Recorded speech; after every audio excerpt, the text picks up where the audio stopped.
আচ্ছা, সব থেকে আগে আমরা মার্কস ডিস্ট্রিবিউশনটা দেখে নিব, ফিজিক্সে কিরকম হয়। দেখো, তোমার ফার্স্ট সেমিস্টারে তো সব এমসিকিউ ছিল, তাই না? কিন্তু এখানে জীবনটা এত সহজ নয়। বুঝে এখানে বুঝে এখানে দেখো কোশ্চেন প্যাটার্নটা। Total 35 marks. এই আমি সরে যাই, দেখা যাচ্ছে না, এদিকে বসে যাই। Total 35 marks. তার মধ্যে দেখো, গ্র্যাভিটেশন যে চ্যাপ্টারটা আছে, এখানে 2 মার্কসের একটা কোশ্চেন থাকবে, 3 মার্কসের একটা কোশ্চেন থাকবে, মানে এমসিকিউর তো কোনো প্রশ্নই নেই এখানে। বুঝতে পারছো? Total 5 marks. তারপরে এরপরে যে হুম। ইউনিটটা আছে, প্রপার্টিজ অফ বাল্ক ম্যাটার, এখানেও এখানেও সেম প্যাটার্নে আছে, 2 3 করে 5। এখানেও 2 3 করে 5, 2 3 করে 5, ঠিক আছে। আর অসিলেশন অ্যান্ড ওয়েভে ওখানে 2 3, আর একটা বড় কোশ্চেনও আছে, দেখো 5 নম্বরে একটা কোশ্চেন আছে। বুঝতে পারছো? টোটাল 10। তাহলে টোটাল এগুলো যোগ করো, 35 হলো। মানে কি বোঝা গেল? যে তোমার 1 নম্বরের কোশ্চেন তো একটাও থাকছে না। ওটাই ভালো। হ্যাঁ, আর 2 নম্বরের কোশ্চেন থাকছে। কটা থাকছে? 1 2 3 4 5টা 2 নম্বরের কোশ্চেন থাকছে, তাই না? সব আরে, কি ম্যাথই আসবে, অন্য কিছু কি আসবে না? কোনো না, থিওরি কোশ্চেন টিউরি? থিওরি থিওরিও আসবে, সব আসবে। মানে তোমার 2 নম্বরের কোশ্চেন থাকবে 5টা, তাহলে হয়ে গেল 10। 3 নম্বরের কোশ্চেন হচ্ছে 5টা, তাহলে হয়ে গেল 15। অপশন নাই কি? যেগুলো আছে ওগুলো লিখতে হবে কি?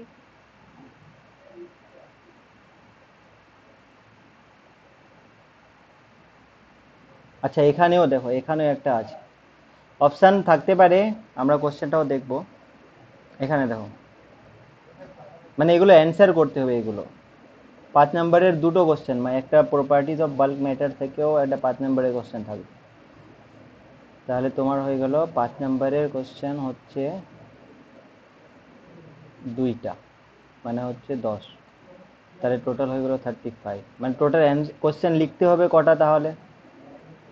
5 5 10 আর 2 12টা কোশ্চেনের অ্যান্সার করতে হবে টোটাল, ঠিক আছে। 12টা কোশ্চেনের অ্যান্সার করতে হবে 1.5 ঘন্টার মধ্যে।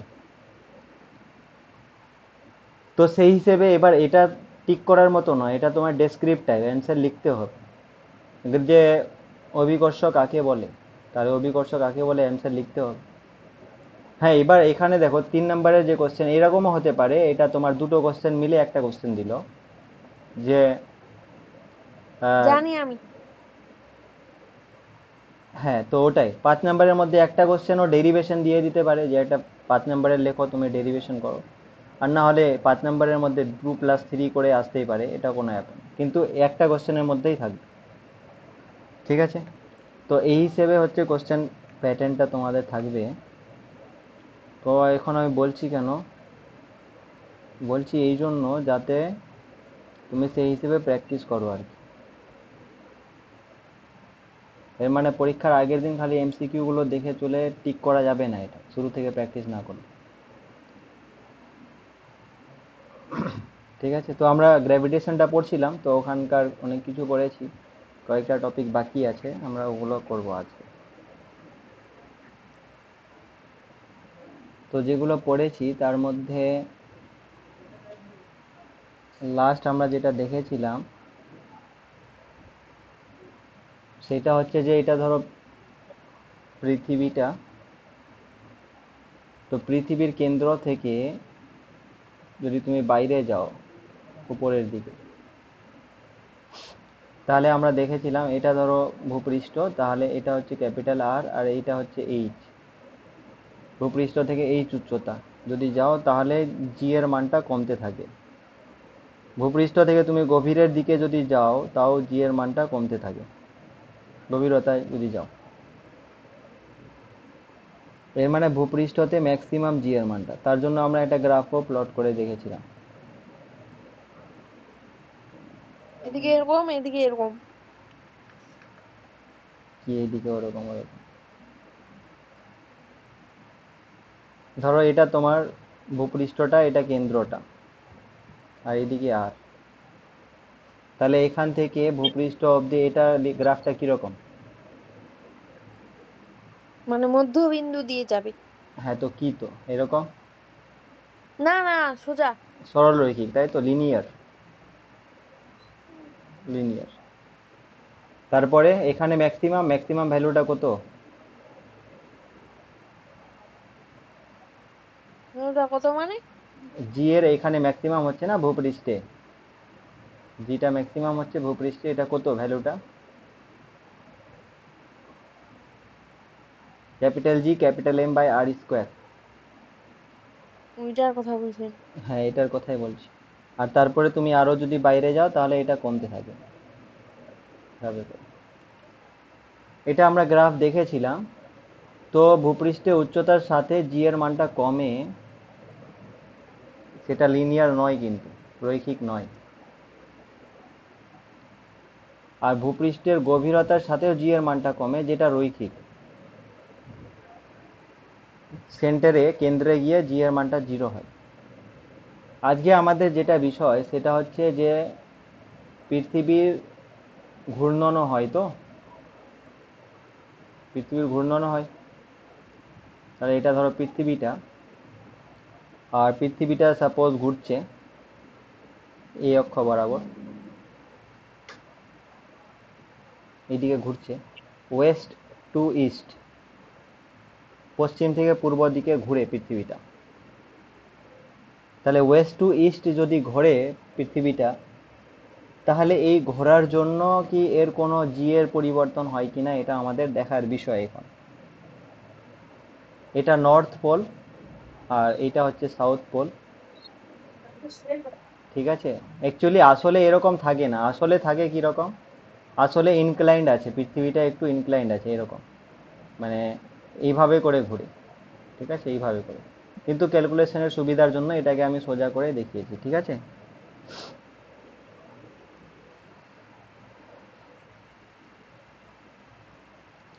তো এরকম যদি হয় তাহলে এখান থেকে এই জিনিসটা যদি আমি করি তাহলে এটার ব্যাসার্ধ হবে, ব্যাসার্ধ, রাইট। আর এটা ইকুয়েটোরিয়াল রিজিয়ন হবে ধরে নাও, ইকুয়েটোরিয়াল রিজিয়নের ব্যাসার্ধটা আমি ধরছি। এবার কেন্দ্র থেকে যে কোনো ভূমিতে যে কোনো একটা বিন্দুতে, যে বিন্দুটা ইকুয়েটরের সাথে থিটা অ্যাঙ্গেল করেছে, এখানে আমি একটা পয়েন্টে নিচ্ছি। ঠিক আছে, এখানে একটা পয়েন্টে নিচ্ছি, এর মানে এখানে কেউ ধরো আছে, দাঁড়িয়ে আছে, তাহলে এই পয়েন্টে জি এর মানটা কি হবে? জি এর মানটা কি হবে সেটা জি প্রাইম বলছি। তাহলে এবার পৃথিবীটা যে ঘুরছে এর একটা কৌণিক বেগ আছে কি নেই? সে আছে, ওমেগা। তাহলে আমি ধরে নিচ্ছি ওমেগাটা হচ্ছে কৌণিক বেগ। ঠিক আছে, ওমেগাটা কি? কৌণিক বেগ। কৌণিক বেগ। এবার এই পয়েন্টটা যে আছে, এই পয়েন্টটাকে আমি পি বলছি, এটা ধরো এর সাথে থিটা অ্যাঙ্গেল করেছে। এবার এটাকে যদি আমি বাড়িয়ে দিই, সোজা সোজা বাড়িয়ে দিই, তাহলে এই অ্যাঙ্গেলটা মানে এর হরাইজন্টালের সাথে এই অ্যাঙ্গেলটাও থিটা হবে, থিটা হবে কি না? আর এই যে হুম। বস্তুটা পি, যে বস্তুটা এখানে যে বস্তুটা পি পয়েন্টে রেখেছি, তার একটা মাস আছে, তো ওই মাসটাকে বলছি এম, মানে এর যে মাসটা ওটা হচ্ছে এম, ভর। ওকে, তো এই যে মাসটা আছে এই মাসটার ওয়েটটা, এই মাসের জন্য এর একটা ওজন আছে না? ওজনটা কি হয়? এম জি হয়। তো এই এম জিটা কোন দিকে, ওর ডাইরেকশনটা কোন দিকে হবে বলো? নিচের দিকে হবে না কেন্দ্রের দিকে হবে?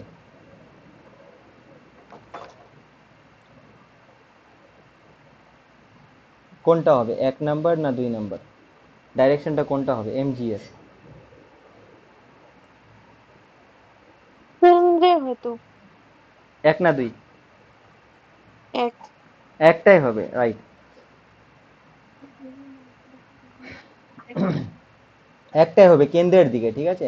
নর্মালি আমরা যখন ম্যাথ ট্যাথ করি তো তখন আমরা নিচে ধরি না, এখানে ধরো বস্তুটা রাখা আছে তো নিচের দিকে ধরি, তো এটা নিচে ধরি তো ঠিক আছে, এটা নিচে মানে কি, সারফেসটা এখানে কেন্দ্রের দিকে কাজ করছে না, এটা ধরো আর্থ সারফেসটা কেন্দ্রের দিকে হচ্ছে, এখানে তো আর্থের ওখানে আছে তো কেন্দ্রের দিকে হবে, এর মানে এটা তো হবে না ওজনটা, তো একের দিকে এমজিটা হবে। ওকে। হুম। আচ্ছা, পৃথিবীটা ওমেগা গতিবেগে, কৌণিক গতিবেগে ঘুরছে, রাইট। তো ঘুরছে তো এই পয়েন্টটাও তো ঘুরছে না, এই পি যে পয়েন্টটা আছে এটাও তো ঘুরছে, পৃথিবীটার উপরেই তো এই পয়েন্টটা আছে, তাহলে এই পয়েন্টটাও ঘুরছে আর কি। আচ্ছা আমি এটা মুছে দিচ্ছি, আমি এটা বলতে যাচ্ছি যে পৃথিবীটা যেহেতু ঘুরছে তাহলে এই পি পয়েন্টটাও এই সার্কেল বরাবর, একটা সার্কেল বরাবর এইভাবে ঘুরবে, ঠিক কি না? মানে এটা থ্রি ডাইমেনশনাল ভাবো, এটা গোলক ভাবো, আর এখানে পি পয়েন্টটা বসে আছে, তো এটা গোলকটা যখন ঘুরবে পুরো তাহলে এই পি পয়েন্টটাও তো ঘুরবে না, রাইট। বুঝছি। হ্যাঁ, তো এবার ঘুরবে মানে এই সার্কেল বরাবর ঘুরবে, তো এই যে ব্যাসার্ধটা, এই অক্ষ থেকে এই যে দূরত্বটা,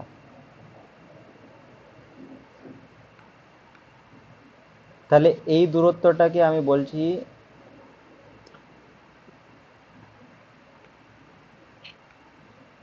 আর, স্মল আর, এটা ক্যাপিটাল আর, আর এইটাকে বলছি স্মল আর, মানে এইটাকে বলছি স্মল আর, ঠিক আছে। এবার দেখো আমি এই সার্কেলটাকে আলাদা করে এখানে ড্র করছি, এই সার্কেলটাকে আলাদা করে ড্র করেছি, এটা হচ্ছে স্মল আর, এটা হচ্ছে স্মল আর, এখানে এটা পি পয়েন্টটা, এবার এই পি পয়েন্টটা যে আছে তো এটা কি হচ্ছে, এটা ঘুরছে এইভাবে এই সার্কেল বরাবর ঘুরছে, যত তোমার পৃথিবীটা ঘুরছে এটা ঘুরছে, রাইট। হুম। ওকে। তো এটা যে ঘুরছে তাহলে এর একটা অপকেন্দ্র বল ক্রিয়া করে কিনা, যখন একটা সার্কুলার বরাবর ঘুরে তো এর বাইরে একটা তোমার অপকেন্দ্র বল ক্রিয়া করে বাইরের দিকে, মিনিট, সেন্ট্রিফিউগাল ফোর্স, মানে আমি এটা বলতে যাচ্ছি যে এই দিকে একটা, যেহেতু ঘুরছে তো বাইরের দিকে একটা সেন্ট্রিফিউগাল ফোর্স ক্রিয়া করবে, যার মানটা আমরা দেখেছি এর আগে এম ভি স্কোয়ার বাই আর হয়, মনে পড়ছে এম ভি স্কোয়ার বাই আর? কি জানি। অপকেন্দ্র বল, অভিকেন্দ্র বল পড়েছিলাম যখন, তখন দেখেছিলাম এম ভি, আর এটাও দেখেছিলাম যে V is equal to omega R হয়, তাহলে V equal to omega R বসিয়ে দিলে এটা হয় এম ওমেগা স্কোয়ার আর, কারণ একটা আর কেটে যাবে, উপরে একটা আর পড়ে থাকবে, মানে এই অপকেন্দ্র বলটা M V square by R equal to M omega square R হয়, রাইট।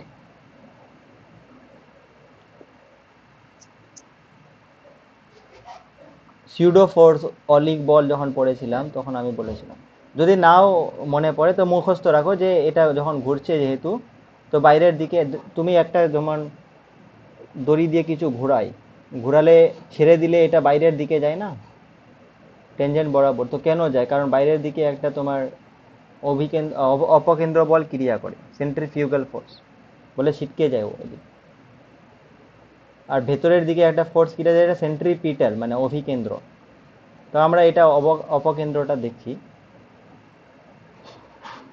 তো এটা আলাদা করে এখানে লিখলাম এই জন্য, কারণ এই এই যে ডাইরেকশনটা আমি দিয়েছি এই দিকে একটা বল ক্রিয়া করছে যেটা হচ্ছে এম ওমেগা স্কোয়ার আর, রাইট। ওকে। হুম। তো এটা যদি এম ওমেগা স্কোয়ার আর হয়, তাহলে এর সাথে এটা থিটা অ্যাঙ্গেল করেছে, তাহলে এই দিকে ওর কম্পোনেন্টটা কত হবে? যার সাথে থিটা অ্যাঙ্গেল করে সেটা কম্পোনেন্টটা কত হয়? সাইন থিটা না কস থিটা?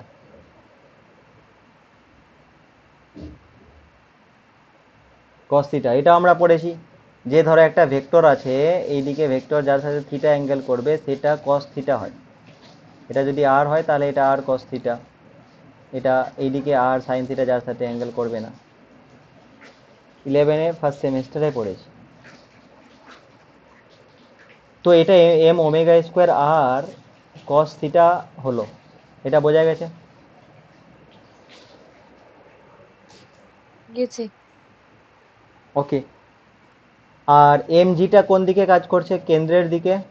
আর এই লাইন বরাবর উপরের দিকে একটা বল ক্রিয়া করছে M omega square R cos theta. ঠিক আছে? ওকে। হুম। এবার তুমি আমাকে বলো যে এখানে এম জিটা বড় হবে না এম ওমেগা স্কোয়ার আর কস থিটাটা বড় হবে?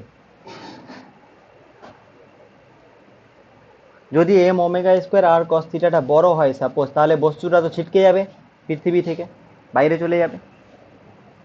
কারণ ওটা পৃথিবীর থেকে বাইরের দিকে, মানে ফোর্সের ডাইরেকশনটা এম ওমেগা স্কোয়ার আর কস থিটাটা। আর এমজিটা কেন্দ্রের দিকে, তাহলে এমজিটা নিশ্চয়ই বড় হবে, তাহলেই তো ও একটা ওয়েট ফিল করবে, তাই না? ও। তো রেজাল্টেন্ট ফোর্স যেটা হবে, রেজাল্টেন্ট ফোর্স বা লব্ধি বল যেটা হবে, হুম হুম,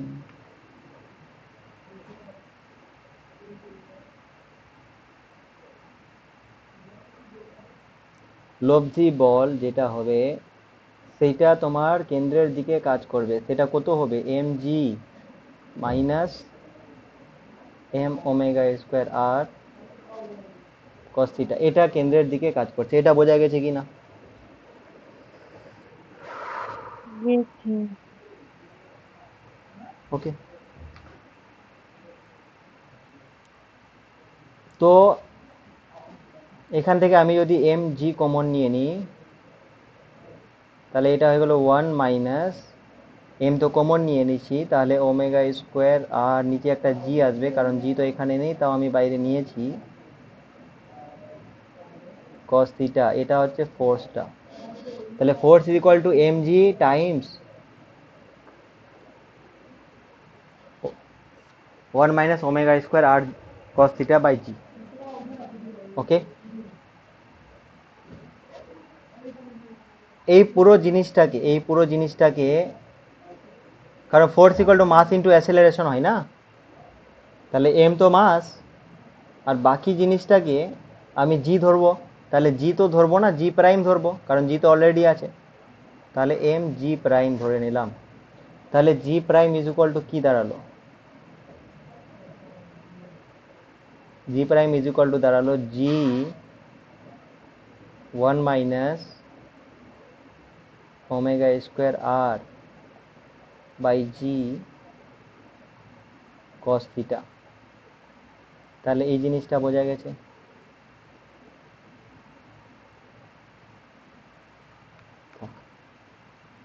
তাহলে জি প্রাইম ইজ ইকুয়াল টু এইটা হলো, রাইট?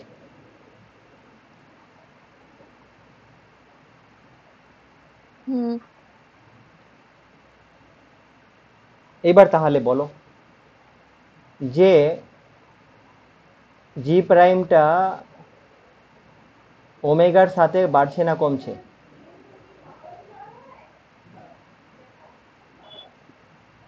বাড়ছে। কিভাবে বাড়ছে? এটা মাইনাস আছে না, ওমেগা এই এই এই টার্মটা কোনো একটা ভ্যালু যদি থাকে, তাহলে 1 - কিছু করলে তো কমেই যাবে না? তাইলে কমছে। মানে একটা তো হবেই, মানে বাড়ছে বা কমছে, তো বাড়ছে ওটা হয়নি মানে কমছে, বুঝে বলতে হবে। হুম। কমছে বোঝা গেছে তো? হুম। ওকে। তো কমছে, কেন কমছে? কারণ এটা মাইনাস সাইন আছে, এটা যদি প্লাস সাইন আসতো তাহলে বাড়তো। ঠিক আছে? এবার পয়েন্ট হচ্ছে এটা তো থিটার ভ্যালুটার উপরেও ডিপেন্ড করছে, থিটার ভ্যালুটা, রাইট? তো আমরা কেস দেখব, কেস কেস দেখব। 1 মিনিট।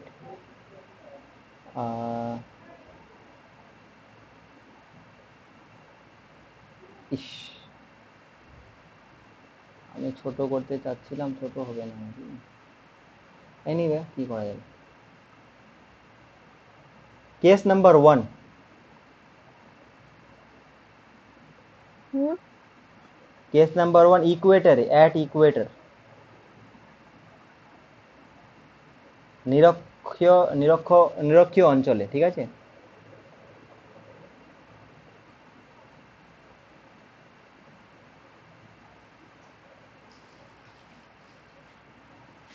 তুমি বলো নিরক্ষীয় অঞ্চলে থিটার মানটা কত হবে?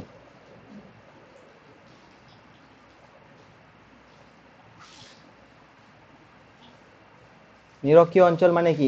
এটাই তো নিরক্ষীয় অঞ্চল, মানে এটা না?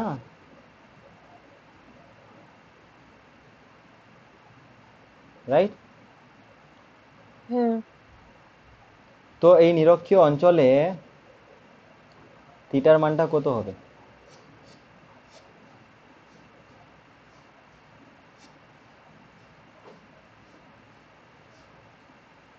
নিরক্ষীয় অঞ্চল মানে এই অঞ্চলটা, তো এই অঞ্চলে থিটাটা কি হবে? থিটাটা তো মানে এই অঞ্চলের কথা বলছি, তাহলে থিটাটা জিরোই হলো না? দেখো এখানে থিটা একটা আছে, এই অঞ্চলের কথা বলছি, তাহলে থিটাটা জিরো। দেখতে পাচ্ছ আমি এটা যে লাইনটা করছি, কম বেশি? হুম আগে তুমি এটা বুঝে নাও, নিরক্ষীয় অঞ্চলে থিটাটা জিরো, এটা বোঝা যাচ্ছে? হুম এবার আমি উপরের দিকে যাচ্ছি, পোল অঞ্চলে থিটাটা কত? 90 90। নিচের দিকে যাচ্ছি, এই পোল অঞ্চলের থিটাটা কত? এটাও 90 90 বা -90 বলতে পারো, এনিওয়ে 90 আসছে, তাই না? তো আমরা এখন যে কেসটা আলোচনা করছি নিরক্ষীয় অঞ্চলে, তাহলে নিরক্ষীয় অঞ্চলে থিটাটা কত? 0 0 ডিগ্রি। তাহলে থিটা যদি 0 হয় তাহলে জি প্রাইমটা কত হবে? জি টাইমস 1 - ওমেগা স্কোয়ার। আর নিরক্ষীয় অঞ্চলে স্মল আরটা যেটা এখানে, তো এটা ক্যাপিটাল আর হয়ে যাবে, ক্যাপিটাল আর হয়ে যাবে বাই জি কস 0 মানে কত? 1। থিটা ইকুয়াল টু 0 হ্যাঁ মানে cos 0 মানে 1, তাহলে এটা 1 হয়ে গেল। তাহলে নিরক্ষীয় অঞ্চলে জি এর মানটা, জি প্রাইমটা জি থেকে ছোট না বড়? তাহলে জি প্রাইমটা জি থেকে ছোট না বড়?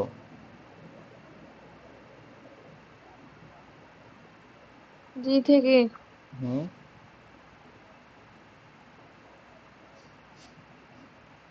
ছোট। ছোট। কারণ মাইনাস হচ্ছে না, তো মাইনাস হচ্ছে মানে ছোট। তাহলে নিরক্ষীয় অঞ্চলে আসলে জি এর যা ভ্যালু তার থেকে কিছুটা কম হয়, ঠিক আছে? হুম নেক্সট কেস হচ্ছে যে পোলার রিজনে, মেরু অঞ্চলে, কেস 2।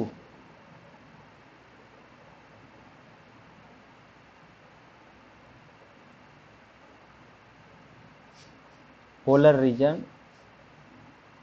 মানে এই জায়গাগুলোর কথা বলছি, নর্থ পোল, সাউথ পোল। তাহলে এখানে থিটাটা কত?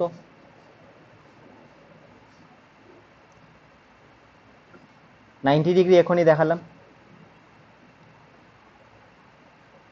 90 ডিগ্রি যদি হয় তাহলে cos 90 মানে কত? cos 90 মানে 0। 0। তাহলে 0 যদি হয় মানে সেকেন্ড টার্মটা এটা 0 হয়ে গেল, মানে পুরোটাই 0 হয়ে যাবে না? হুম ওকে, এটা পুরোটাই 0, মানে জি প্রাইমটা আর জিটা সমান হবে, ঠিক কি না? জি ঠিক প্রাইমটা আর ঠিক জিটা সমান, মানে মেরু অঞ্চলে জি এর মানটা পৃথিবীর আহ্নিক গতির উপর নির্ভর করে না, ওমেগার উপর নির্ভর করে না। মেরু অঞ্চলে কোথায় নির্ভর করে? নিরক্ষীয় অঞ্চলে করে বা অন্য অন্য অ্যাঙ্গেলে করে, মেরু অঞ্চলে কোনো মানে ওমেগার উপরে নির্ভর করে না, কারণ ওখানে থিটাটা 90 বলে কস থিটা 0, মানে পুরো টার্মটা 0 হয়ে যায়, রাইট?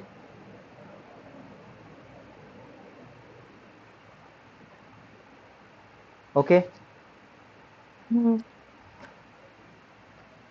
তোমাকে একটা কোশ্চেন ধরো জিজ্ঞেস করা হলো যে সাপোজ যে পৃথিবীর যে গতিবেগ, যেটা কৌণিক গতিবেগ,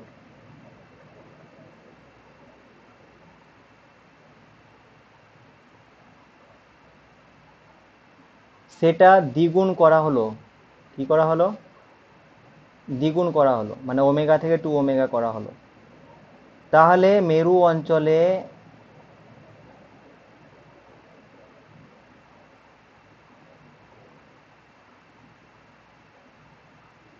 আহ, মেরু অঞ্চলে কোনো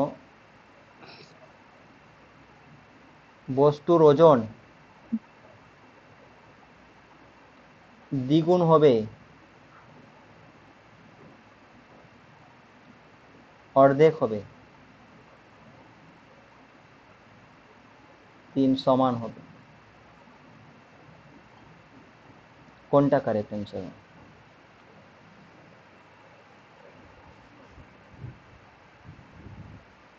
যদি পৃথিবীর ঘূর্ণনটার গতিবেগটা বাড়িয়ে দেওয়া হয়, মানে বেশি আরো স্পিডে ঘুরে, ঘুনঘুন করে ঘুরে, ওমেগাটা 2 ওমেগা করে দিয়েছো, তাহলে ওজনটা কি রকম চেঞ্জ হবে মেরু অঞ্চলে? মেরু অঞ্চলে ওজনটার চেঞ্জ কি রকম হবে?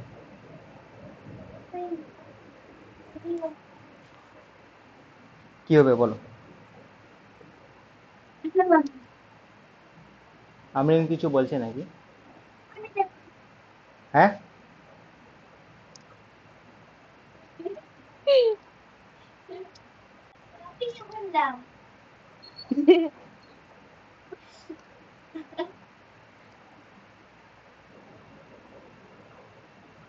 তো মেরু অঞ্চলে তোমার থিটাটা 90, থিটা 90 মানে এইটা কস 90টা 0 হলো, মানে এই পুরো টার্মটা তোমার ভ্যানিশ করে যাবে।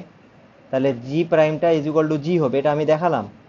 আর ওজনটা মানে এম ইনটু জি হয়, তা মাস তো চেঞ্জ হয় না, জিটা চেঞ্জ হতে পারতো, কিন্তু জি তো সেমই, তুমি ওমেগা যাই করো না কেন, যেহেতু থিটাটা 90, তাহলে এই পুরো টার্মটা ভ্যানিশ হয়ে যাচ্ছে।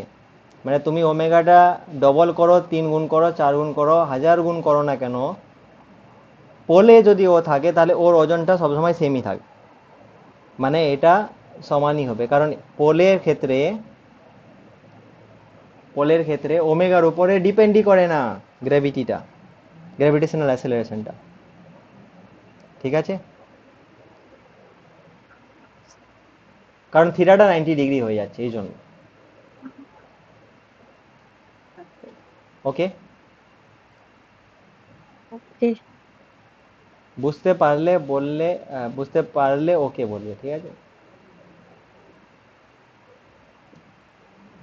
আর এখন তো বুঝতে পারছি, কিন্তু আবার গুলাই দেবো। হ্যাঁ, তো আবার গুলাই যাবে তো সঙ্গে সঙ্গে রিভিশন করতে দরকার আছে, এর মানে সঙ্গে সঙ্গে রিভিশনের দরকার আছে, আজকে না হলে কালকে সকালে করে নিতে হবে রিভিশনটা। ঠিক আছে, তো এখানে একটা জিনিস বোঝা গেল যে আহ্নিক গতির জন্য, এবার আমি সামারি করে দিচ্ছি ব্যাপারটা। পৃথিবীর যে রোটেশন হচ্ছে না, পুরো জিনিসটাকে সামারি করছি, এবার তুমি অ্যান্সার করবে, ঠিক আছে? ধরো এটা পৃথিবীটা, এরকম পৃথিবী নাকি, এরকম ধরে নাও, তো এটা তার ঘূর্ণন অক্ষটা, এক্সিস অফ রোটেশন, ওয়েস্ট থেকে ইস্টের দিকে ঘুরছে এইভাবে। তো এইবার ধরো আমাকে বলো, কোনো একটা বস্তুকে তুমি এখানে, এটা ভূপৃষ্ঠ আছে, ও ভূপৃষ্ঠ থেকে বস্তুটা উপরের দিকে যাচ্ছে, তাহলে জি এর মানটা কমবে না বাড়বে?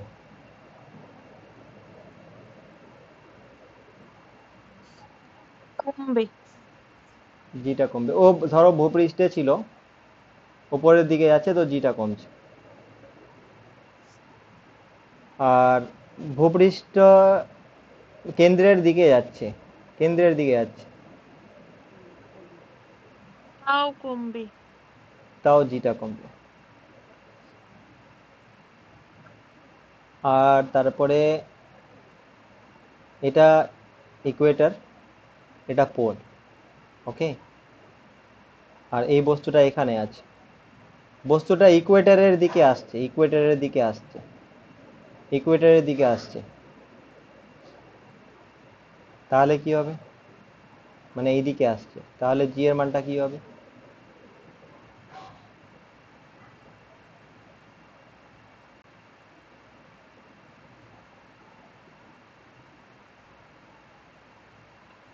এই রিলেশনটা দেখো, ইকুয়েটরের ক্ষেত্রে কি হয়, G prime is equal to G minus G times one minus something, one minus something মানে কমছে ইকুয়েটরের দিকে, মানে G prime is equal to ইকুয়েটরের দিকে কি হয়, G one minus omega square R by G হয় না।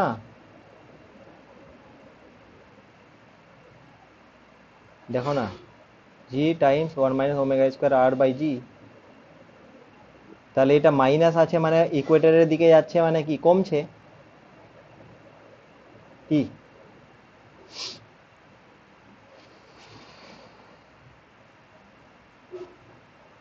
থিঙ্ক?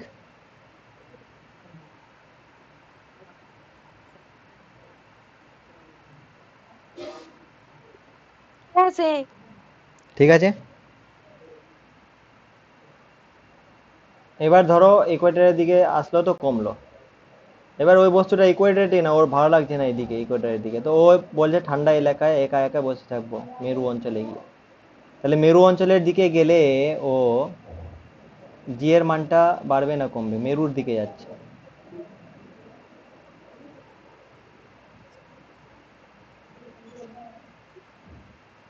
জি এর মানটা বাড়বে কেন?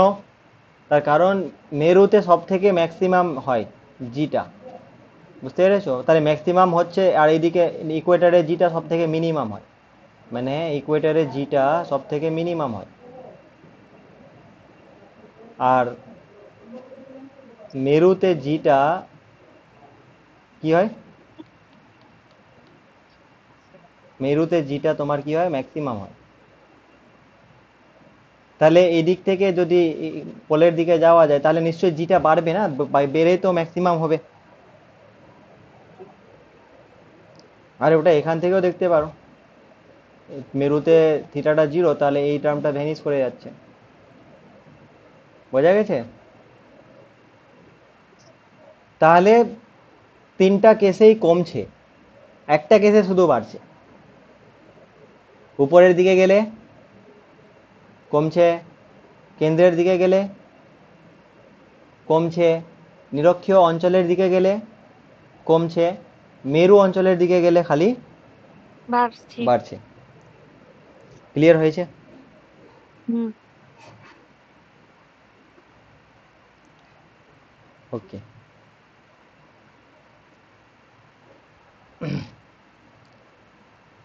এটা একটু মাথায় ঘুষাও, কোশ্চেনটা লিখে দিচ্ছি।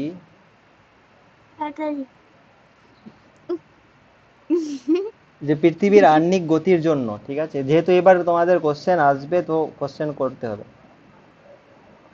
ওই দে তোরা তুই কামড়ায় কামড়ায় হিচ করে দিবি। দে। আজকে আমাকে সিরিয়াল দেখতে হচ্ছে, বলার ইচ্ছা করছে না আমার। পৃথিবীর আহ্নিক গতির জন্য মেরু অঞ্চলে ও নিরক্ষরেখায়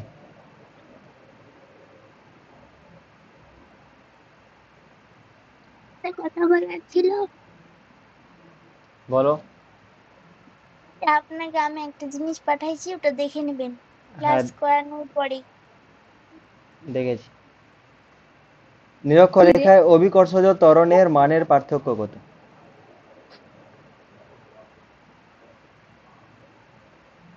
হ্যাঁ হ্যাঁ, কি খুশি দিছে। বলকে আমি পারবো না, তো হাসিস না, হাসতে যে আমি। আমি বলছি, হ্যাঁ, হ্যাঁ। লজ্জার এরকম কিছু না। কোশ্চেনটা পড়ো। বস বেশি না হাসি নাহলে পাপি কি যায় এখন তারা করছে। হ্যাঁ বলে দেন বলছে আমি পৃথিবীর বলছি। আহ্নিক গতির জন্য মেরু অঞ্চলে ও নিরক্ষরেখায় অভিকর্ষজ ত্বরণের মানের পার্থক্য কত? গিভেন পৃথিবীর ব্যাসার্ধ 6400 কিলোমিটার, মানে পৃথিবীর যে ব্যাসার্ধটা এটা বলে দিয়ে 6400 কিলোমিটার। কোশ্চেনটা আগে পড়ে নাও, ঠিক আছে? তারপরে একটু ভাবো, আমি 1 মিনিট সময় দিচ্ছি, 2 মিনিট, ঠিক আছে? তারপরে আমি করে দিচ্ছি যদি না হয়। হবে তো নাই ওটাই গ্যারেন্টি। এই রিলেশনটা আমাদের জানতে হবে। যে কোনো অ্যাঙ্গেলে যে রিলেশনটা জি, জি এর রিলেশনটা এটা জানতে হবে। এটা আমরা ডিরাইভ করেছি।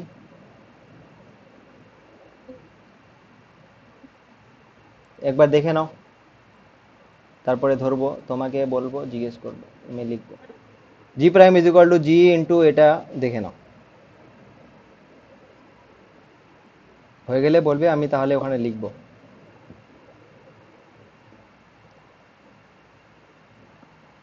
হয়েছে। ওকে, তাহলে আমাকে বলো জি প্রাইমটা কি ছিল? জি তারপরে ওমেগা স্কোয়ার ওমেগা স্কোয়ার।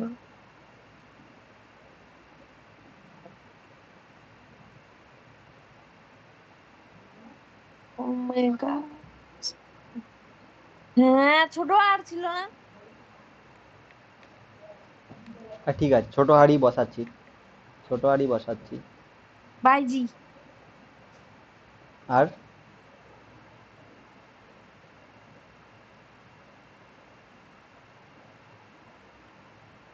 ঠিক আছে, এটা যে কোনো থিটাতে, যে কোনো থিটাতে এটা রিলেশন, ঠিক আছে?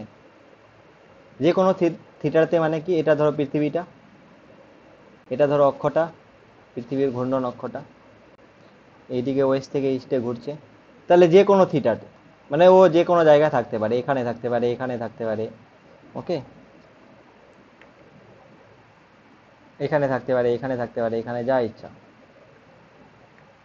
মানে এটা থিটাটা।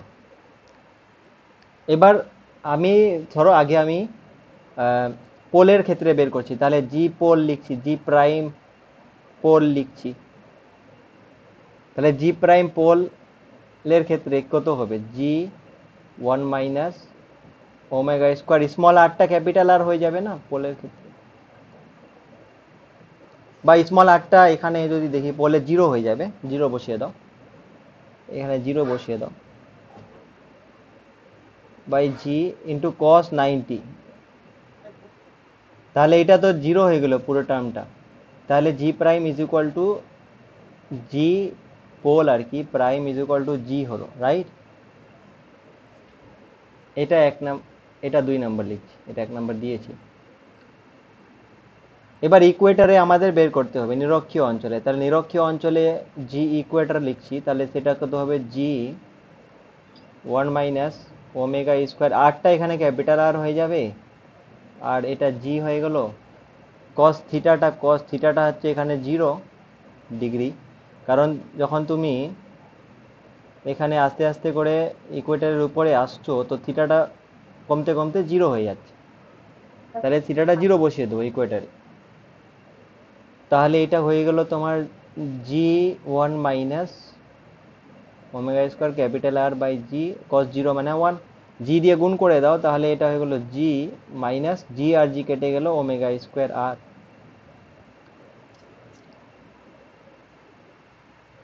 এটাকে আমি 3 নম্বর বলছি। তাহলে আমাকে বলেছে কি, বলেছে যে মেরু অঞ্চলে আর নিরক্ষীয় অঞ্চলে অভিকর্ষিত ত্বরণের মানের পার্থক্য, তাহলে জিপি প্রাইম মাইনাস জি ই প্রাইম বের করতে বলেছে। তাহলে 2 - 3 যদি করি, কি করছি? 2 - 3 করছি, ইকুয়েশন 2 মাইনাস ইকুয়েশন 3, তাহলে জি পি প্রাইম মাইনাস জি ই প্রাইম হবে, তাহলে এটা মাইনাস এটা যদি করি জি জি কেটে এলো, তাহলে ওমেগা স্কোয়ার আর খালি পড়ে থাকলো, ওমেগা স্কোয়ার আর পড়ে থাকলো। দেখো এটা বোঝা গেছে কি যায়নি?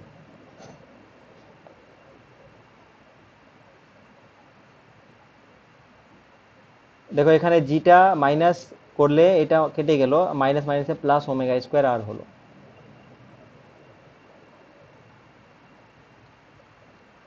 এবার পয়েন্ট হচ্ছে যে ওমেগা স্কোয়ার আর এর ভ্যালুটা কত, আর তো বলে দিয়েছে, ওমেগার ভ্যালুটা তো জানি না, তো ওমেগার ভ্যালুটা জানতে হবে। দেখো ওমেগা মানে ঘূর্ণন কৌণিক বেগ, তো আমরা কি জানি ওমেগা মানে 2 পাই/টি হয়, টি মানে প্রদক্ষিণ কাল। তাহলে 24 ঘন্টা বসাবো, টিটা 24 ঘন্টা বসাবো, কারণ পৃথিবীটা একবার ঘুরতে কতক্ষণ সময় লাগে, একবার কমপ্লিট ঘুরতে কতক্ষণ সময় লাগে নিজের অক্ষের চারিদিকে? এটা আরো কি না জানি। হ্যাঁ, তো কত বসাবো, কে না জানে? 24।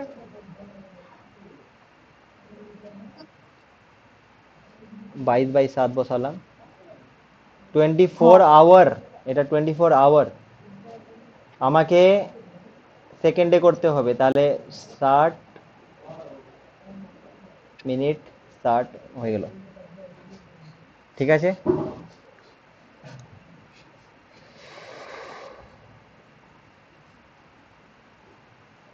2 পাই/টি এটা হলো, কিন্তু এখানে তো ওমেগা স্কোয়ার আছে তাই না, তো ওমেগা স্কোয়ার আছে মানে এই পুরো জিনিসটা ডবল ডবল হয়ে যাবে।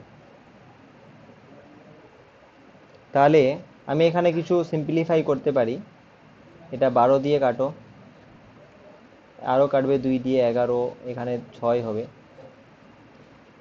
তাহলে ওটার স্কোয়ার করে দিচ্ছি, ওমেগা স্কোয়ার করে দিচ্ছি। তাহলে ওমেগা স্কোয়ার করে দিলে এখানে 11 এর স্কোয়ার,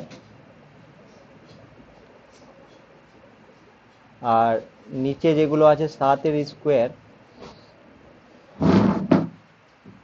এখানে 6 এর স্কোয়ার মানে 36 বসিয়ে দিলাম, 60 এর স্কোয়ার মানে 60 ইন্টু 60, দুটো 60 আছে তার স্কোয়ার মানে আরও দুটো 60 এক্সট্রা আসবে, স্কোয়ার যেহেতু আছে। আর উপরে হচ্ছে আর, আর মানে 6400 কিলোমিটার, 6400 কিলোমিটার আমাকে মিটারে করলে 1000 দিয়ে আরও গুণ করতে হবে, তাহলে মিটারে হলো, উপরে মিটারে হলো আর নিচে হচ্ছে সেকেন্ডে হয়ে গেল, তাহলে মিটার পার সেকেন্ড স্কোয়ার অর্ডারে আসছে। ওকে,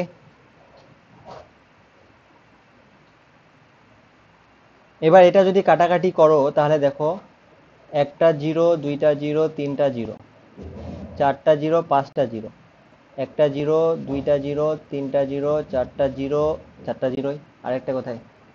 তো ঠিক আছে, একটা জিরো ওপরে কাটছি না, চারটা জিরো কেটে দিলাম, 640 আছে।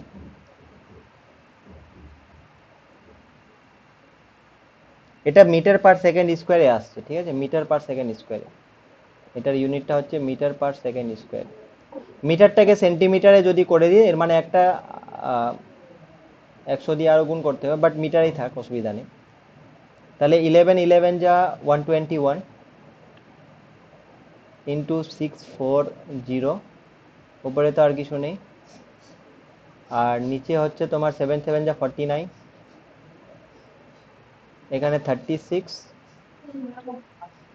এই 6 আর এই 6 মিলে 36, আর এই 6 মিলে 36, ঠিক আছে। 2 দিয়ে যদি কাটি তাহলে এটা 18 হলো, 2 দিয়ে কাটো, 2 দিয়ে 6, 2 দিয়ে 4, 0, আরও 2 দিয়ে কাটবে, 9 হলো, 2 দিয়ে কাটো, 2 1 2, 2 6 12, এটা 4 দিয়ে কাটবে, 4 নং 36, 4 চোখ 16, 40, আরও 4 দিয়ে কাটবে, 4 নং 36, 4 10, মানে উপরে তো হয়ে গেল তোমার 1210, আর নিচে হয়ে গেল তোমার 949 ইন্টু 99 যে 81 ইন্টু 9। এবার এটা ক্যালকুলেটরে বসায় বলো কত আসছে অ্যান্সারটা। ওই নাই ক্যালকুলেটর। ক্যালকুলেটর নেই তো এক মিনিট, আমার আছে, আমার আছে। মোবাইলে বসাও, মোবাইলে ক্যালকুলেটরে, এটা তো নর্মাল ক্যালকুলেটরেই হবে। দেখতেই পাচ্ছি না আমি। আরে আমার মাথার নিচে এখানে, এই যে এটা মাথার নিচে, মাথার উপরে। মাথার পিছে, এই যে এই জিনিসটা, এই জিনিসটা, এটা ক্যালকুলেটর করো। 1210 বাই এটা।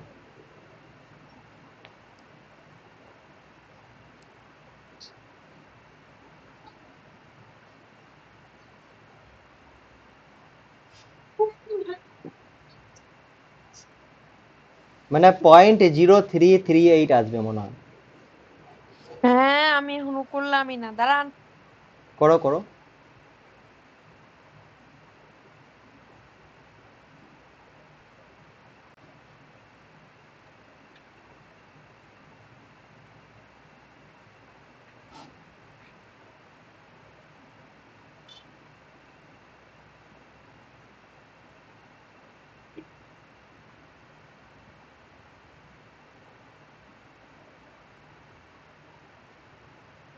কি আসছে?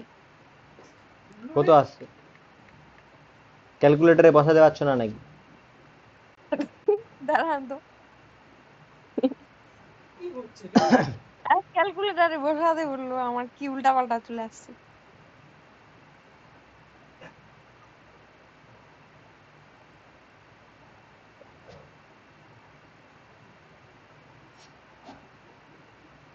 এটাকে লিখো ডিভাইডেড বাই, নিচেরটা ব্র্যাকেটে লিখো,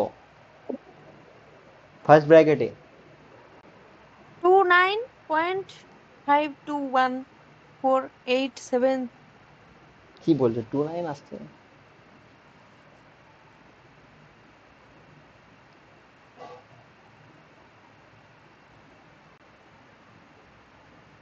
টু নাইনই তো আসছে। হ্যাঁ, 29 আসলে ওটাই হবে তাহলে, কিন্তু এখানে তো অন্য আছে।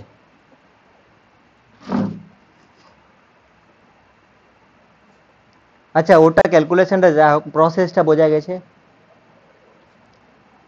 বোঝা তো গেছে, কিন্তু বহুত জোর। ঢোল কিচ্ছু নেই।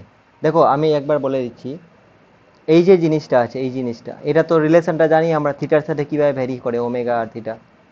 এবার আমি পোলের ক্ষেত্রে খালি দেখেছি, পোলের ক্ষেত্রে থিটাটা 90 বসিয়েছি, আর ইকুয়েটারে থিটাটা 0 বসিয়েছি, তারপরে দুটোর মাইনাস করেছি, খালি মানগুলো বসিয়ে দিয়েছি, ওমেগা মানে 2π/t করে। কোনো ঝামেলা নেই। তোমাকে এক নাম্বারটা মনে রাখতে হবে, আর এটা মনে রাখতে হবে যে পোলে থিটাটা 90 হয়, আর ইকুয়েটারে থিটাটা 0 হয়। দুটো মান বসাও, বসিয়ে মাইনাস করো, খালি অন্তরটা বের করতে বলেছে। এটার জন্য 3 নাম্বার দিবে, 3 নাম্বারের কোশ্চেন এটা। তো করতে হবে এটা, বুঝতে পেরেছো? এবার পয়েন্ট হচ্ছে, তোমার যেহেতু ক্যালকুলেটার অ্যালাও আছে তো সুবিধা আছে, এতগুলো করতে হবে না। আমি কাটাকাটি যে করেছি এগুলো দরকার নেই, তুমি ডাইরেক্ট এগুলো মান বসাও, মান বসিয়ে ক্যালকুলেটারে বসিয়ে অ্যান্সার পেয়ে যাবে। আমার কাছে ক্যালকুলেটর নেই বলে আমি কাটাকাটি করছি না। ওকে, তো এইভাবে করে করতে হয়। ওকে, এবার আমি তোমাকে 1 মিনিট সময় দিচ্ছি, এই অঙ্কটা একবার দেখে নাও, তারপরে আমরা কে প্লাস লটা শুরু করছি। কি?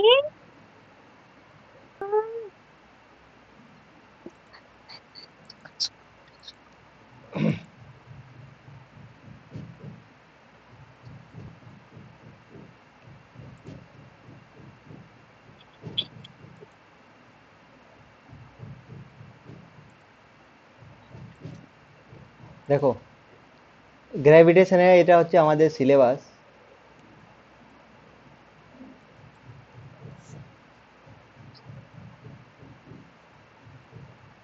তো এখানে আমাকে বলো কোনটা কোনটা টপিক হলো। হ্যাঁ, বল রে।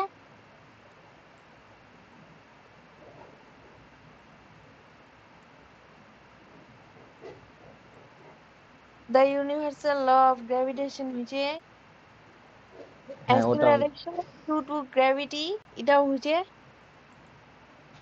হুম। আর variation with universal law of gravitation হয়ে গেছে, অ্যাসেলারেশন ডিউ টু গ্র্যাভিটি হয়ে গেছে, ভেরিয়েশন উইথ অল্টিটিউড মানে উচ্চতার সাথে কিভাবে চেঞ্জ হচ্ছে ওটাও হয়ে গেছে, আমরা দেখলাম যে কমে। ডেপথের সাথে, হ্যাঁ ডেপথের সাথে কিভাবে, এটা আগের দিনই পড়েছি এগুলো। রোটেশন অফ আর্থের সাথে কিভাবে চেঞ্জ হচ্ছে এটা আমরা আজকে দেখলাম। এখন তো কি দেখলাম, যে রোটেশন অফ আর্থের সাথে এটা দেখলাম যে রোটেশনের জন্য নিরক্ষীয় অঞ্চলে জি এর মানটা মিনিমাম হয় আর মেরু অঞ্চলে জি এর মানটা ম্যাক্সিমাম হয়। এখানে থিটাটা 90 ডিগ্রি হওয়ার জন্য ওমেগার উপর, ওমেগার সাথে জি এর মানটা কোনো ইফেক্ট পড়ে না, কারণ cos 90টা জিরো হয়ে যায়। আর থিটাটা জিটা মিনিমাম হয় এখানে মেরু অঞ্চলে, ইকুয়েটোরিয়াল রিজনে, ঠিক আছে। গ্র্যাভিটেশনাল পটেনশিয়াল এনার্জি আমরা দেখেছিলাম minus G capital M small M by R. Gravitational পটেনশিয়ালটা দেখেছি, এসকেপ ভেলোসিটি দেখেছি, যে এসকেপ ভেলোসিটি হয় root over of 2g capital M by R, বা আমরা বলতে পারি 2 small G capital R. Kepler লটা বাকি আছে। হ্যাঁ, তো এখানে Kepler's laws of planetary motion, এখানে এটা বাকি আছে, orbital velocity of satellite and geostationary satellite, এই তিনটা টপিক বাকি আছে। এখন আমরা যেটা করতে যাচ্ছি সেটা হচ্ছে Kepler's law of planetary motion, এটা পড়বো, বাট ডেরিভেশনগুলো না, শুধু লগুলো, তিনটা ল আছে, এই তিনটা লগুলো কি এটা আগে জানতে হবে, বুঝতে হবে, মুখস্থ করতে হবে, তারপরে ডেরিভেশনগুলো পরের দিন করব, তাহলে প্ল্যানটা বোঝা গেছে। এখন শুধু তিনটা লয়ের স্টেটমেন্টগুলো পড়ে বোঝার চেষ্টা করব যে कहना क्या चाहता है वो। এখানে কন্ট্যাক্ট আওয়ার্স হচ্ছে 9 hour, 9 hour, 9 hour contact hour, বুঝতে পেরেছো। 9 আওয়ারের মধ্যে ধরে নাও আমাদের 3টা ক্লাস, আজকে নি 4টা ক্লাস, তাহলে তো 8 ঘন্টা 7 ঘন্টার মতো হয়ে গেল, তাহলে আর একটা ক্লাস লাগবে 2 ঘন্টা, তাহলে 9 ঘন্টা হয়ে যাবে, 5 মার্কসের কোশ্চেন আসবে। Okay, so everything is going fine.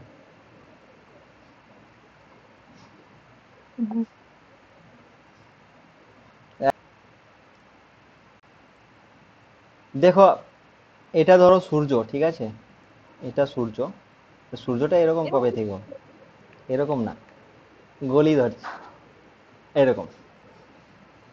ওকে, এটা সূর্যটা, আর এর চারিদিকে বিভিন্ন গ্রহগুলো ঘুরে, তাই তো।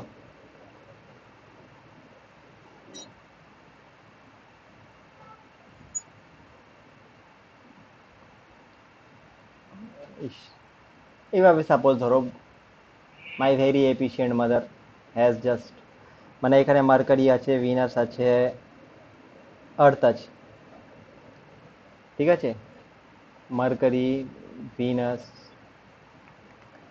এটা এইভাবে দিচ্ছি, এটা আর্থ,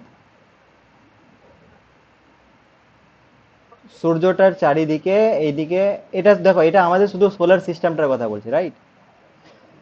তো এই যে মার্কারি বলো, ভিনাস বলো বা আর্থ বলো, এগুলো এক নির্দিষ্ট কক্ষপথে ঘুরছে না,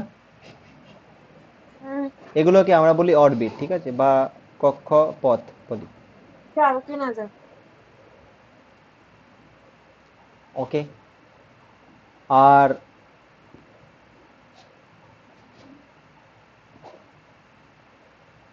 ধরো এখান থেকে আমি যদি কাউন্ট করতে শুরু করি পৃথিবীটাকে, তাহলে আবার ঘুরে, পুরো কক্ষপথটা ঘুরে আবার যদি এখানেই আসে, তাহলে এটাকে আমরা বলবো ওর কি টাইম পিরিয়ড, কি বলবো, টাইম পিরিয়ড, মানে পর্যায়কাল বলবো, পর্যায়কাল। তো আমাদের যেমন পৃথিবীর পর্যায়কাল কত হয়, 365 দিন 5 ঘন্টা কত মিনিট হয়, তাই না, 48 8 মিনিট ঘন্টা 56 সেকেন্ড, 365 দিন অ্যাপ্রক্সিমেট আমরা ধরে নিই, বাকি 5 ঘন্টা 48 মিনিট 56 সেকেন্ড ওটা বাদ দিই, 365 দিনে 1 বছর ধরি, বাকিগুলো লিপ ইয়ারের সাথে অ্যাড করে দিই, তাই তো। সো এনিওয়ে, পয়েন্ট হচ্ছে যে 365 দিন তাহলে আমাদের পর্যায়কাল, তাহলে পর্যায়কাল জিনিসটা হলো, তো এখানে আমরা এই এতটা ডিস্টেন্সে আছি, তো আমাদের এটা পর্যায়কাল, রাইট? যে বেশি দূরত্বে আছে তো তার পর্যায়কাল বেশি হবে, যে কম দূরত্বে আছে তার পর্যায়কাল কম হবে। তো এই রিলেটেড কিছু ল দিয়েছে যে কত দূরত্বে থাকলে কি রকম পর্যায়কাল হবে বা কার সাথে কি রকম ভ্যারি করে, সেটা রিলেটেড ল আছে। আর একটা জিনিস বলি, যে ধরো এটা আর্থ আছে আমাদের, এটা আমি মুছে দিচ্ছি পুরোটাই। ধরো এটা সানটা, রাইট? আর এর চারিদিকে হচ্ছে তোমার আর্থটাকে খালি কনসিডার করছে, এটা আর্থ। ওরে বাবা রে। হ্যাঁ, ওরে বাবাই, এটা ধরো আর্থ, রাইট? তো এই আর্থটা ধরো একটা সময় এখানে আছে, তারপরে কিছুদিন পরে বা কয়েক মাস পরে এখানে, আর এক দু মাস পরে এখানে। তাহলে কতটা জায়গা কভার করলো এই যে জিনিসটা, এটাকে আমরা বলি কি, এটাকে বলছি যে ক্ষেত্রফল। কিসের ক্ষেত্রফল? যে এ বিন্দু থেকে বি বিন্দুতে যখন আর্থটা আসলো তো কতটা ক্ষেত্রফল কভার করলো, ঠিক আছে? তাহলে ক্ষেত্রফলটা বোঝা গেছে। কোন ক্ষেত্রফলটার কথা বলছি? এই জিনিসটার কথা, মানে এই যে সূর্যটা আর গ্রহটা, সরলরেখাটা, এদের সংযোগ সরলরেখাটা যে এরিয়াটা কভার করছে এ পয়েন্ট থেকে বি পয়েন্টে আসতে, সেটা হচ্ছে ক্ষেত্রফলের কথা বলছি। একটা এটা ক্ষেত্রফলের বোঝা গেছে। তারপরে এখান থেকে আবার ঘুরে এখানে আসবে তো ওটা টাইম পিরিয়ড বোঝা গেছে, ঠিক আছে? পর্যায়কাল বোঝা গেছে, ক্ষেত্রফল বোঝা গেছে। কোন ক্ষেত্রফলটার কথা বলছি? হুম। ওকে, নেক্সট পয়েন্ট। ধরো সাপোজ আমি যদি বলি এটা কি ধরনের শেপ? ত্রিভুজ। ত্রিভুজ। এটা? গোল। হ্যাঁ, গোল। বৃত্ত? সার্কেল না, গোল বলো, ওটাই গোল। জিওমেট্রিক্যাল ভাষায় বলো। হ্যাঁ, গোল বলে। ডিমটাও তো গোল বলি আমরা, বলি ডিমটাও গোল বলে। আচ্ছা, এখানে এটা কোন ধরনের শেপ? গোল। গোল নয়, এটাও বলা হয় আহ, উপবৃত্ত। উপবৃত্ত,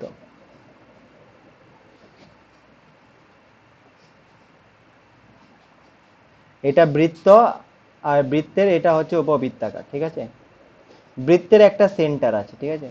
উপবৃত্তের এরকম দুটো ফোকাস থাকে। কি থাকে? দুটো ফোকাস থাকে, মানে এটা চোখগুলো না এগুলো, হ্যাঁ, এগুলো হচ্ছে ফোকাস, ফোসাই। এটা শুধু জেনে রাখ। তাহলে উপবৃত্তের কটা ফোকাস আছে? দুই। দুইটা ফোকাস আছে। ওকে, ভালো কথা। তো এটা যদি ক্লিয়ার হয়, এবার আমরা তাহলে কেপলারের এই যে প্ল্যানেটারি মোশন, মানে গ্রহগুলোর গতিবেগ নিয়ে কেপলারের তিনটা সূত্র আছে, ওই তিনটা সূত্র আমরা এখন পড়ি। তাহলে প্রথম সূত্রটা কি বলছে ওটা আমি বলে দিই আগে।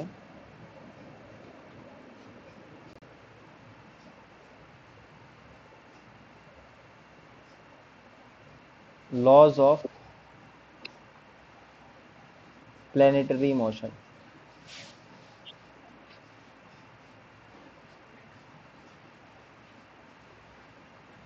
কেপলারস ল।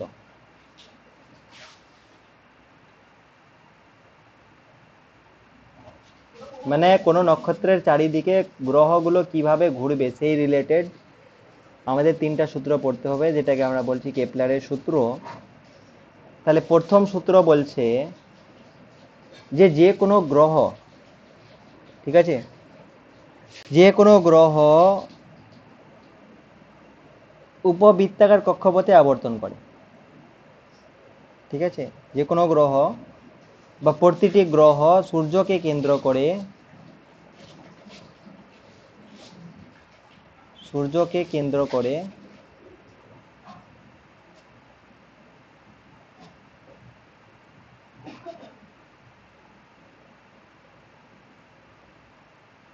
উপবৃত্তাকার কক্ষপথে আবর্তন করে।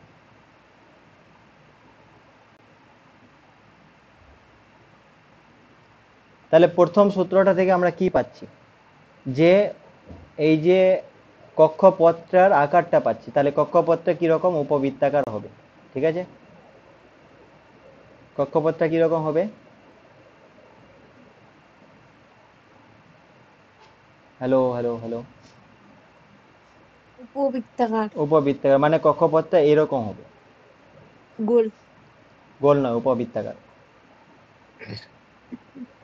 তাহলে উপবৃত্তাকার কক্ষপথে আবর্তন করবে মানে এই বরাবর ধরো ঘুরছে। আর এই উপবৃত্তের দুটো ফোকাস আছে, না? একটা এখানে আছে ধরো, আর একটা এখানে আছে। তাহলে এই দুটো ফোকাসের মধ্যে যে কোনো একটা ফোকাসে সূর্যটার অবস্থান আছে। তাহলে আমি ধরে নিলাম যে এখানে সূর্যটা থাকবে, তাহলে এখানে নেই এর মানে। তাহলে 1 নম্বর পয়েন্টে ও বলছে কি, যে প্রতিটি গ্রহ, ধরো আর্থকে আমি ধরে নিচ্ছি, এটা আর্থ, এটা ধরো আর্থ আমাদের। তাহলে প্রতিটি গ্রহ উপবৃত্তাকার কক্ষপথে সূর্যকে কেন্দ্র করে আবর্তন করে, এবং সূর্যটি কি হবে, ওই উপবৃত্তাকার কক্ষপথে যে কোনো একটি ফোকাসে অবস্থান করবে। ঠিক আছে, তাহলে এই কক্ষপথের যে কোনো ফোকাসে সূর্যের অবস্থান।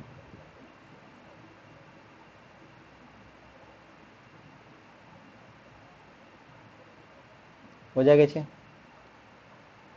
এটা 1 নম্বর সূত্র। তাহলে 1 নম্বর সূত্র থেকে তুমি কক্ষপথের আকৃতি পাচ্ছ, আর সূর্যের অবস্থানের কথাও পাচ্ছ, কোথায় আছে। দ্বিতীয়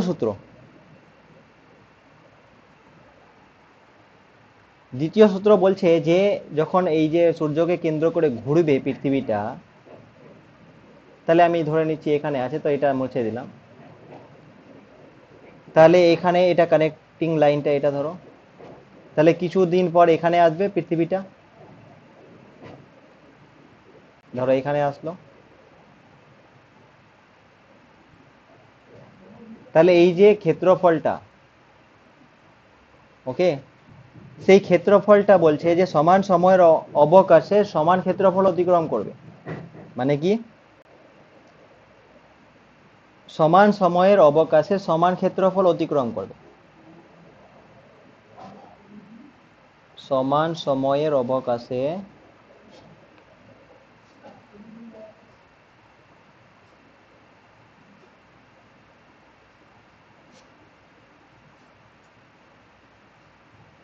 সমান ক্ষেত্রফল অতিক্রম করবে।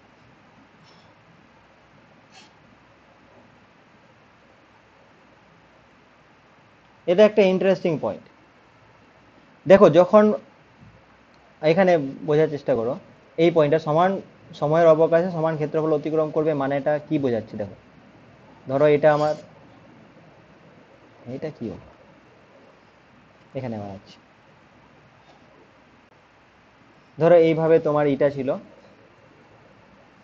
এটা ধরো এখানে সূর্যটা আছে।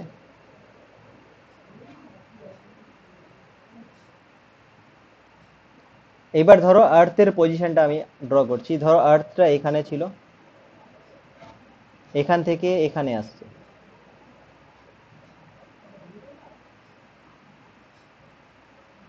তাহলে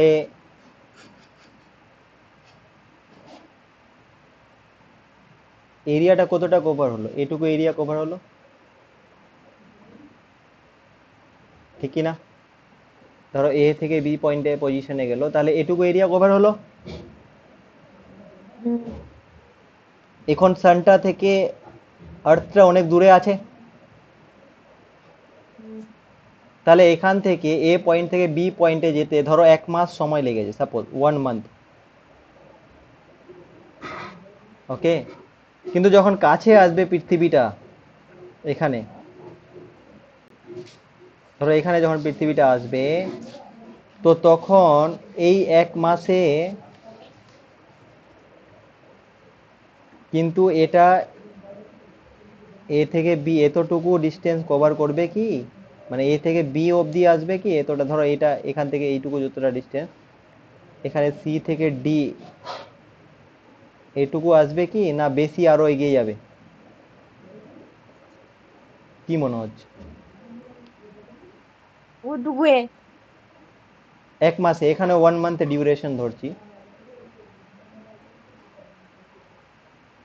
সি থেকে ডি আসবে না সি থেকে ডি প্রাইম বলছি, এটা সি থেকে ডি বলছি, সি থেকে ডি প্রাইম আসবে না সি থেকে ডি আসবে 1 মান্থ ডিউরেশন এখানে? সি থেকে ডি। ওকে, তো সাপোজ সি থেকে ডি না ডি প্রাইম? ডি। ডি। আচ্ছা ডি বলছো, মানে এটা বলছো তাই তো? কেন বলছো? এদিকে কাছে তার হ্যাঁ তো বলো, কাছে তো কি হলো? অনেকটা দূরে চলে আসবে তার জন্য। কারণ সমান সময়ের অবকাশে সমান ক্ষেত্রফল অতিক্রম করতে হবে না? তো আমি যদি এটা নিতাম তাহলে এইটুকু তো এই এরিয়াটা ছোট তো এটার থেকে, তাহলে এটা নিশ্চয়ই বেশি দূরে যেতে হবে বলে এই এরিয়াটার সাথে সমান হতে হবে। বেশি দূরে গেলে তো এরিয়ার সাথে সমান হবে, ঠিক কি না? হুম। যা হওয়া। তো ঘটনাটা হচ্ছে তাহলে এই এরিয়াটা আর এই এরিয়াটা সমান ধরে নাও, এই এরিয়াটা আর এই এরিয়াটা সমান। ওকে, হুম।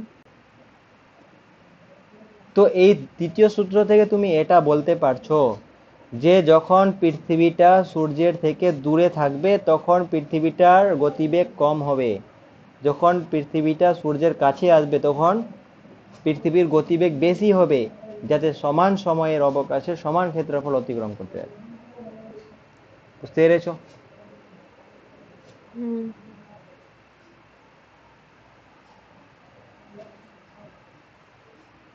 ওকে, তো তো এটা যদি বুঝতে পারো তো আমি একটা কোশ্চেন করছি, অ্যান্সার দিতে পারলে বুঝে যাবো যে হ্যাঁ বুঝে গেছি। যে সাপোজ ধরো এটা তোমার, এটা এখানে ধরো সূর্যের অবস্থানটা, রাইট? এবার পৃথিবীটা ঘুরছে, ধরো পৃথিবীটা ঘুরছে এদিক এদিক বরাবর ঘুরছে এইভাবে, তাহলে এ বি সি ডি কোন পজিশনে সব থেকে স্লো পৃথিবীটার গতিবেগ হবে? স্লো কোথায় এ। হবে? সব থেকে ফাস্ট কোথায় হবে? সি। সি। কেন হলো এটা? তার কারণ সমান সময়ে সমান ক্ষেত্রফল অতিক্রম করতে হবে, এটা তো খুব কাছে না, তো একটু বেশি অতিক্রম করতে হবে বলে সমান, যাতে সমান ক্ষেত্রফলটা অতিক্রম। বোঝা গেছে? তাহলে এটা হচ্ছে সেকেন্ড ল। থার্ড ল,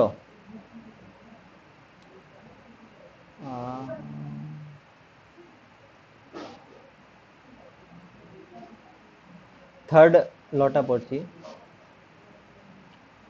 আচ্ছা, এবার এই যে পৃথিবীটা বা যে কোনো গ্রহ যে ঘুরছে পৃথিবীর চারিদিকে, তাহলে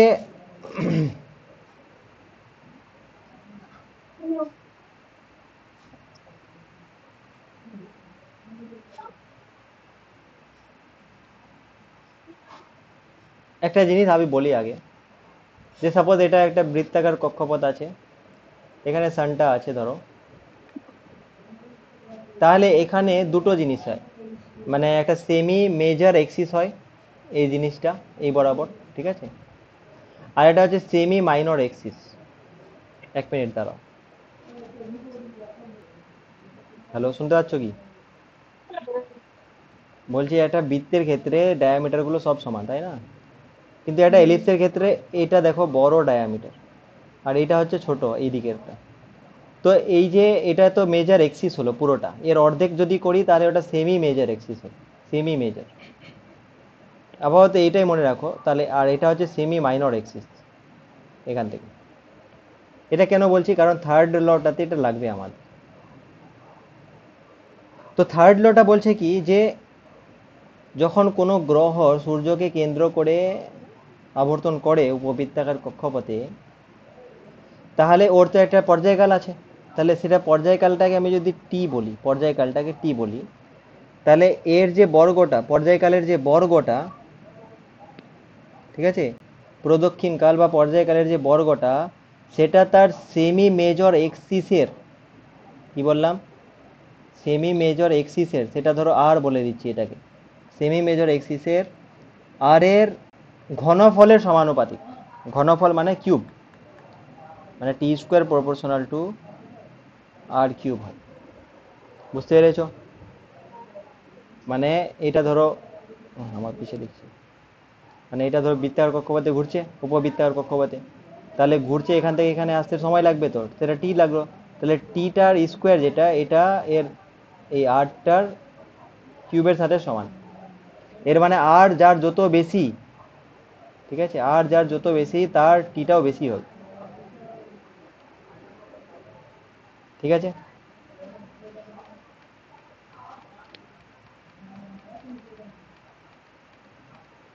তাহলে আমি একবার তিনটা ল আরেকবার বলে দিচ্ছি, শুনো। এক নম্বর লটা কি বলছে, যে যে কোনো গ্রহ সূর্যকে কেন্দ্র করে উপবৃত্তাকার কক্ষপথে আবর্তন করে, আর সূর্য যে কোনো একটা ফোকাসে অবস্থান করে। তাহলে একটা চোখ দেখালাম, একটা চোখ নেই। ঠিক আছে? দ্বিতীয় সূত্র কি বলছে, যে এই যে আবর্তন করছে গ্রহগুলো, তাহলে সেটা সমান সময়, এই যে এদের সংযোগ সরলরেখাটা যেটা, সেটা সমান সময়ের অবকাশে সমান দূরত্ব অতিক্রম করে, মানে সমান সময়ের অবকাশে সমান দূরত্ব অতিক্রম করে।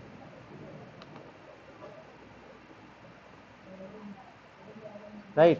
মানে এখান থেকে, মানে ব্যাপারটা এখানে দূরে আছে মানে আস্তে আস্তে ঘুরবে এটা, ঠিক আছে, দূরে আছে মানে আস্তে আস্তে ঘুরবে, যত কাছে যাচ্ছে তত বেশি স্পিডটা বাড়বে। ঠিক আছে, এখানে যখন আসলো তখন আরো স্পিডটা বেড়ে যাবে, তখন আরো দূরে যাবে, তো তখন আবার আস্তে আস্তে ঘুরবে। তার কেন, কারণ কি, কারণ সমান সময়ের অবকাশে কি হবে, সমান ক্ষেত্রফল ও অতিক্রম করবে। এটা দ্বিতীয় সূত্র। তৃতীয় সূত্র হচ্ছে যে এই যে একটা কমপ্লিট আবর্তন করলো, রেভলিউশন হলো, ঠিক আছে, তাহলে তার যে জন্য সময় লেগেছে, তাহলে সেটাকে পর্যায়কাল বলছি, প্রদক্ষিণকাল।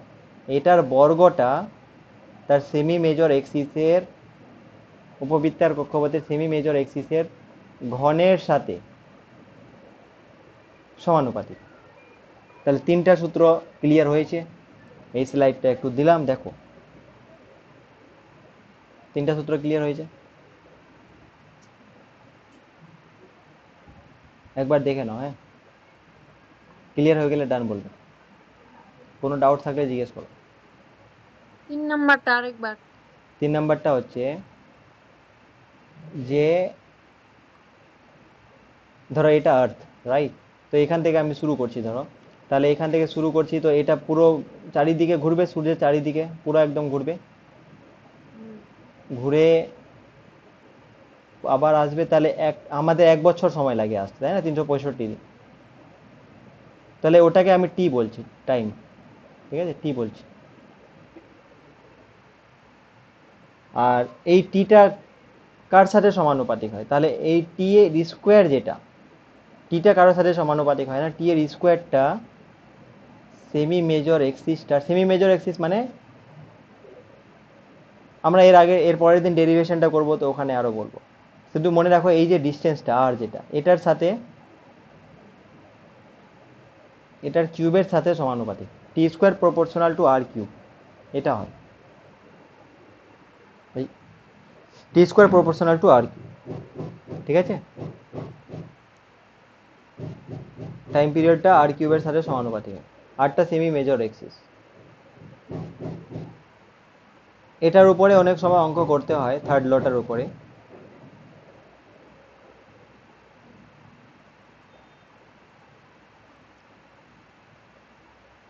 আচ্ছা, এবার এটা থেকে কি বোঝা গেল, দেখো, টি স্কোয়ারটা প্রপোর্শনাল টু আর কিউব না, তাহলে আমি যদি এবার এটা বানাই, ধরো এখানে সান আছে,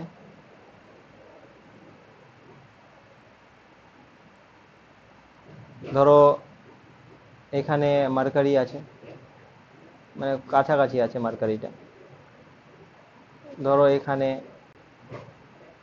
ভেনাসটা আছে, আরো বাইরে আছে ধরো তোমার আর্থ, তারপরে এইদিকে মার্স আছে, জুপিটার আছে, মার্কারি, এটা হচ্ছে তোমার মার্কারি, এটা হচ্ছে ভেনাস, এটা হচ্ছে আর্থ, এটা হচ্ছে মার্স, মঙ্গল গ্রহ, ঠিক আছে, জুপিটার, তারপরে Uranus, Neptune, and then Pluto. এগুলো থাক। তো আমি যদি তোমাকে বলি এটা আর্থ নাও, ঠিক আছে, আর্থ নাও আর জুপিটার নাও, তাহলে কার টাইম পিরিয়ডটা বেশি হবে? জুপিটার। জুপিটারে বেশি হবে। কিভাবে বুঝলে তুমি বেশি হবে? কত বেশি হবে কিভাবে বুঝলে? তার কারণ এখান থেকে আরটা কনসিডার করতে হয় সূর্য থেকে, কারণ টি স্কোয়ারটা প্রপোর্শনাল টু আর কিউব না, তাহলে এখানে আর আমাদের ছোট আর জুপিটারের আর হচ্ছে বড়, তাহলে এর আর বড় মানে টাইমও বড়। বুঝতে পেরেছো? এক্স্যাক্ট কিভাবে? তাহলে এক্স্যাক্ট এইভাবে। আচ্ছা তুমি, আচ্ছা তাহলে মার্কারি, মার্কারি আর আর্থের মধ্যে কার বেশি টাইম লাগবে তাহলে? আর্থ। আর্থে। মার্কারি ভিনাসের মধ্যে? ভিনাস। তো এইভাবে আমরা এক্সপ্লেনেশনটা করি। বুঝতে পেরেছো থার্ড লটা এবার? হুম। তো এই তিনটা ল তুমি যেটা পড়বে, হোমওয়ার্কটা দিচ্ছি, যে দেখো আজকে আমরা কি পড়লাম, বেশি কিছু পড়িনি।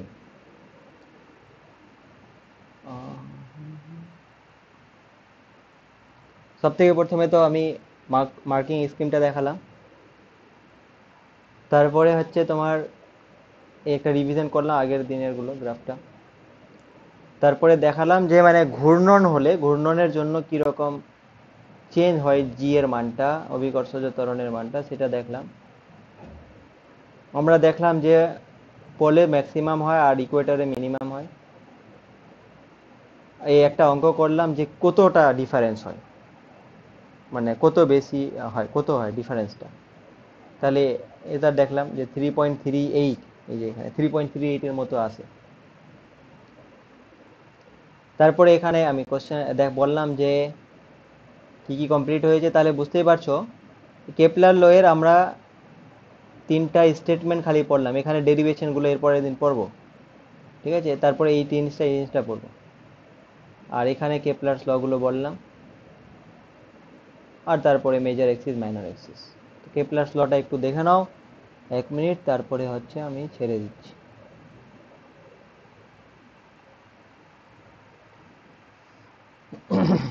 এগুলো সব পড়ে আসবে, ঠিক আছে? হুম। তো আজকে এই অবধি থাক থাকি, এগুলো পড়ো ভালো করে, রিভাইজ করো, যেগুলো ডাউট হবে সেটা মার্ক করে রাখবে, তাহলে জিজ্ঞেস করতে পারবে। ওকে, হুম। ঠিক আছে তাহলে, থ্যাংক ইউ, এবার যাও।